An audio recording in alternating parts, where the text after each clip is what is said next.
small comment. I mean, whoever has come up with this ratio is so sober in coming out with this number.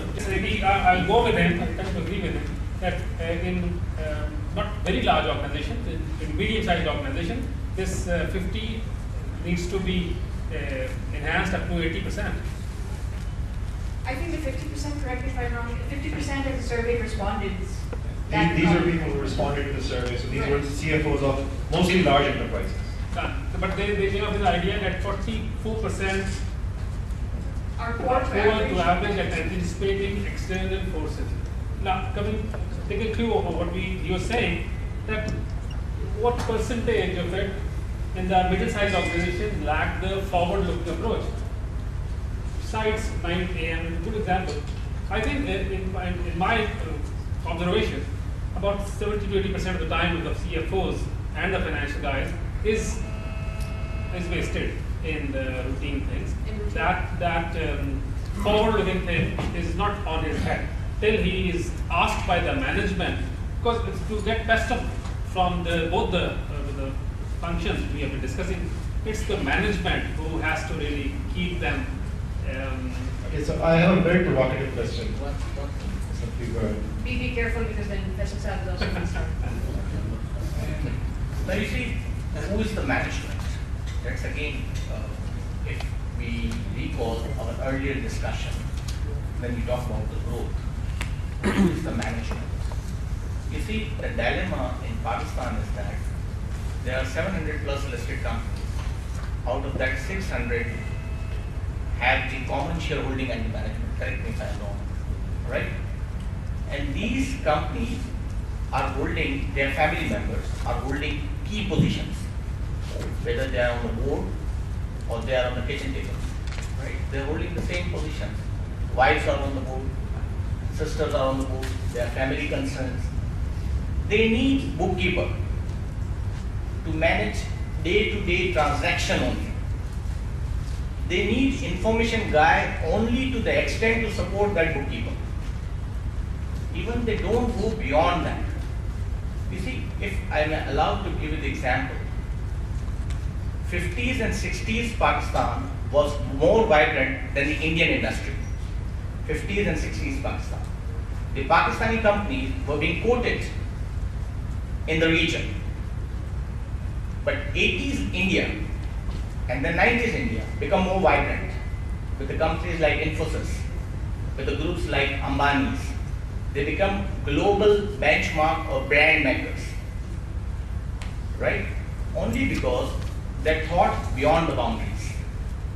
In our case, we had very, very good companies, if I may be allowed to quote some names like Gaiman, like National Construction. They went outside Pakistan. They became like multinational in 60s. But today, they are no longer there. Because in our case, in our society, unfortunately, our habit to keep the wealth in few hands or in the family destroyed the management structure. We as a qualified, if I am in Unilever or if I am in ICI, my growth pattern, my understanding would be different. But if I am in a textile company, my job would be entirely different. So you see, if that survey we conduct in the finance, he is right that 80% of the accountants and 80% of the information people will be engaged just for the sake of bookkeeping only. We have to go beyond bookkeeping. I think if you also take some time out later on when you go home, inshallah, go through the study itself, because I think there will probably be an in-depth breakup of how this, the respondents, sector-wise. I think that was one of the first things that you wrote.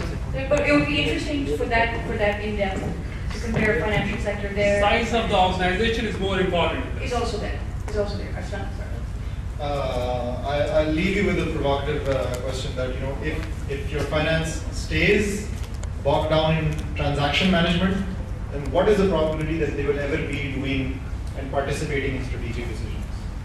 That transformation we talked about, what's the probability that it will happen? Right now, we talked about the movement from looking in the rear view mirror to looking at the current view and then looking forward. It's the difference between looking in your rear view mirror or your side view mirrors or looking out of the windscreen at the road ahead. Where do you want to be focused? Given the wealth of information we have, the CFOs and the finance organizations that focused on this part the most, things like cash forecasting, scenario-based planning, strategic investment decision, risk-based predictive and behavioral modeling. People who did these kinds of things, they're the ones where we tended to find the new value innovators. Those are the kinds of organizations. So you still need to do all of the previous things, but you need to kind of move along the spectrum. Okay, and here's the third theme that emerged from the survey.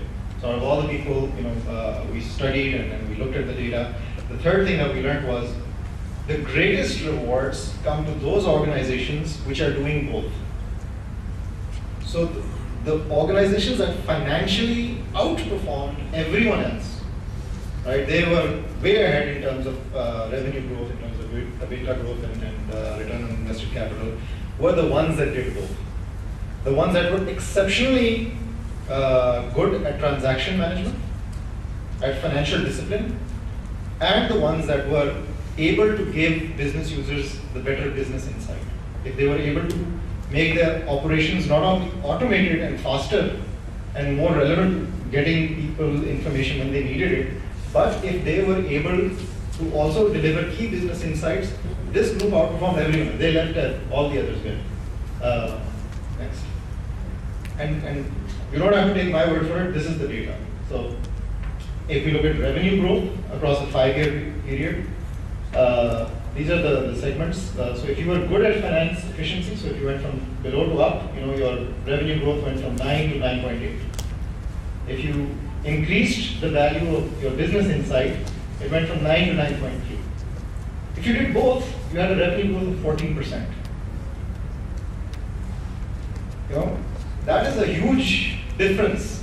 I mean, everyone here is in 9%. No one here crosses double digits, right? If you look at EBITDA, again, rate of growth, you go from negative 2%, I don't know how you achieve that, to 3.9, to negative 0.1, and over here 11% growth rate in earnings before income and earnings before interest and tax and everything else.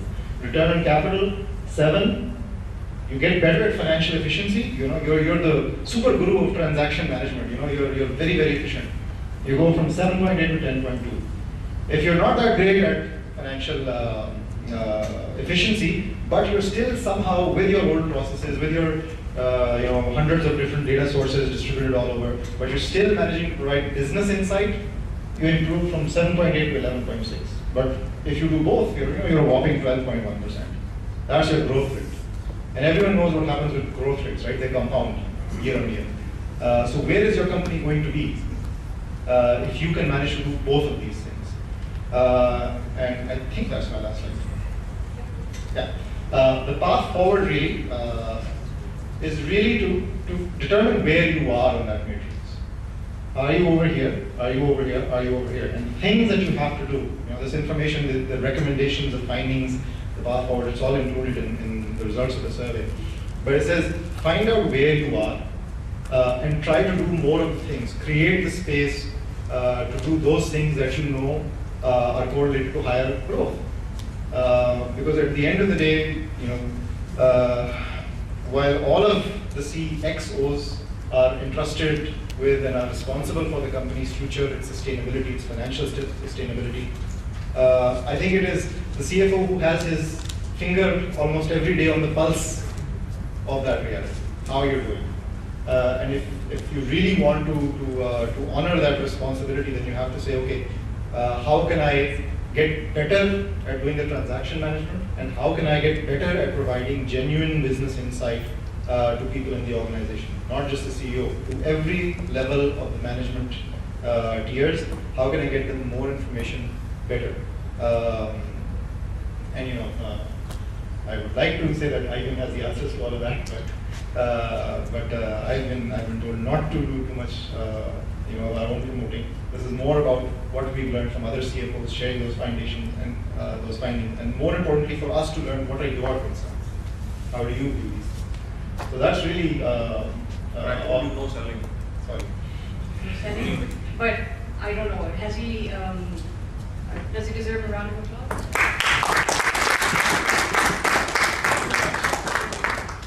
I don't want to keep you too late before dinner because I think I'm the last woman standing between you and dinner. But because I have conspirators within all of you, this discussion, like I said, is just a starting point for where we're supposed to go.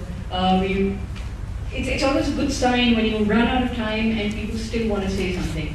So we're going to take this offline, but before we wrap up, I've got, Adnan Saab, you get the last word. We've got Adil there, and of course. But after you, I would also like Surya Saab to kind of wrap up. I would like you to wrap up also, as to from your perspective, where you see the significance of this survey, of everything talked about. Are we headed in the right direction, and where do you think we'll go? But sir, first you, then Surya Saab, then Adil, then Adnan Saab, then dinner. I'll be brief. See, I was just trying to share my personal experiences, which is always the case, and it's a better way to explain things.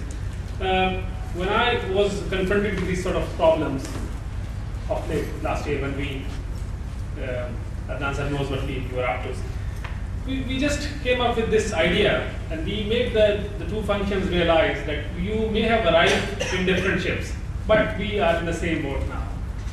So that sort of thing happened, and that really made us come up with the expectation level that we wanted the two functions to perform, and they did. Comment about the CFOs which have been invited here. I mean, we should have considered people from pharma, textile, other sectors also. And your IBM survey should include comments of the CFOs in Pakistan also. So that give more value to the discussion here. Because we are talking about the large size, small size. So I think can add value. And I think Surya Saab, And not only this, one more thing, that we were today comparing the role of CFO and CIO. And as I said earlier, we should involve some people from HR, marketing, production, so they can also view their side and say what CFO should be. absolutely. And I think there's always a constant learning process, and people like yourselves and everybody else here, one of the reasons why we're so insistent on having you here for this short duration and then follow it up with email and phone calls and perhaps even more roundtables, is to learn exactly what we need to do as media, what you need to do as media, what associations like ICAP can continue to do the role that they play, and also what organizations like IBM can do in the future as far as that exposure internationally is concerned.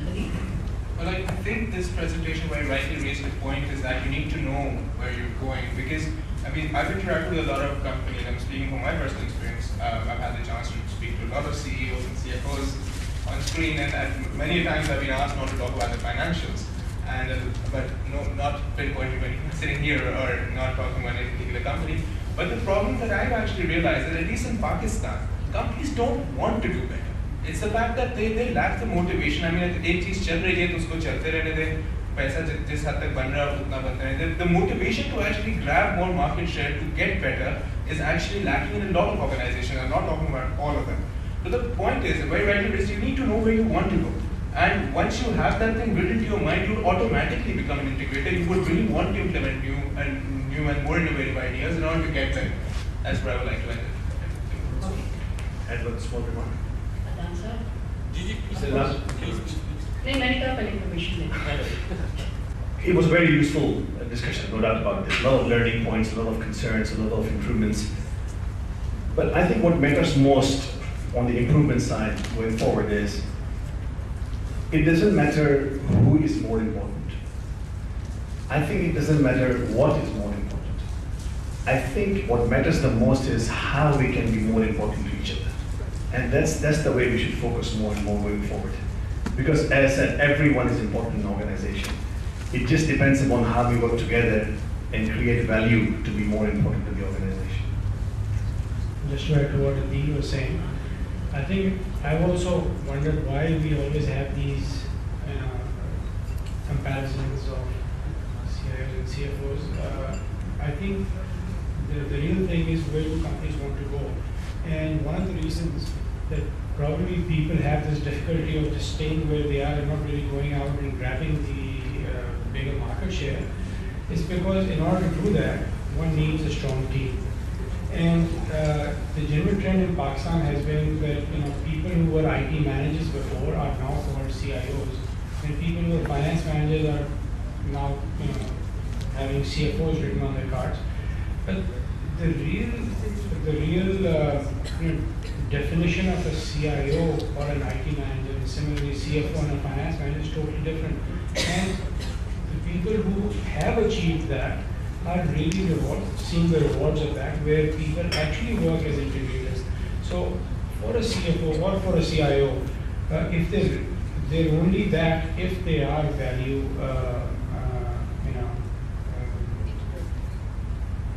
provide innovators, exactly. Thank you. So that is what the difference is, and I think that's really the crux of the matter. And once that happens, the communication channels are no longer there, and they are working for the same purpose and getting to the solutions that are required to get to that level.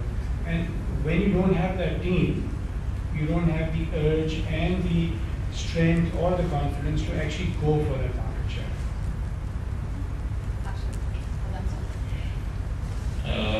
Thank you very much, all of you who have joined us today. By the way, if you have noticed, I'm neither a CIO nor a finance person. I'm actually a sales guy, a pure business person who sells.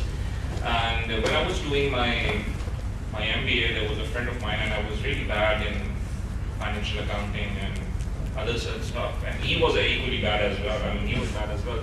So I used to say that, I don't get it. Like, I can't balance. I can't even balance my balance sheet. So what will we do in the future? So he always used to say that let's hope we'll have somebody to do it for us. But now I realize he was how wrong he was. No matter where you are in the organization, you have to know your numbers, and you have to know what these balance sheets and profit and loss statements say. And well, I need to start learning now. Please help me. With that, I would like to say thank you again to all of you, and please join us for dinner. Thank you very much.